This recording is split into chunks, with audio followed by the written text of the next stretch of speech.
The Lord be with you. And with your spirit. A reading from the Holy Gospel according to Luke. Glory to you, O Lord.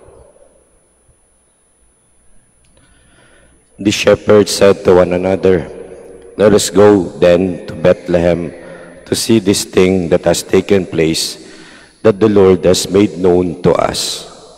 So they went in haste and found Mary and Joseph and the infant lying in the manger.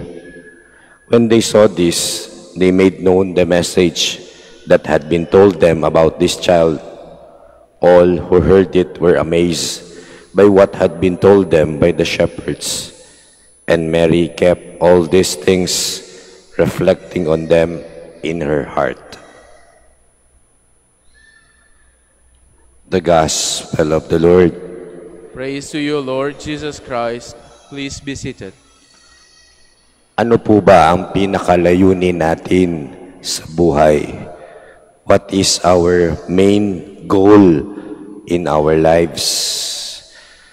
Our main goal sa ating buhay ay maging banal. Tayong lahat ay tinatawag na maging banal. We need to be holy because we will go there in heaven. Kailangan nating maging banal dahil tayong lahat ay pupunta sa langit. It is a holy place. And only those who are holy can be at that place. So that is our main goal in our lives. And what is the secret to achieve that main goal? Ano ang dapat nating gawin? Ano kayang sikreto sa buhay para mapagtagumpayan natin yung layunin na maging banal? We follow the example of our Blessed Virgin Mary.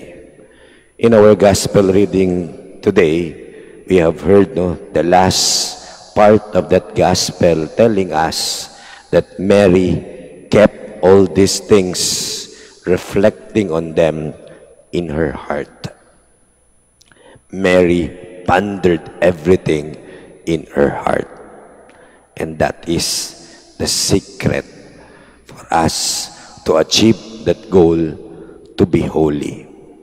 Kung titingnan natin mabuti sa buhay ni Maria, lahat ng pangyayari sa kanyang buhay ay kanyang pinag-isipan. Mary treasured everything in her heart. Lahat ng mga bagay na nais ipagawa o nais gawin ng Diyos para sa kanya, isinapuso ni Maria. Kung titingnan natin, napakaraming pangyayari sa buhay ni Maria. Imagine, that's her, she said yes to the invitation of the angel Gabriel to be the mother of God. That is an event that is very extraordinary.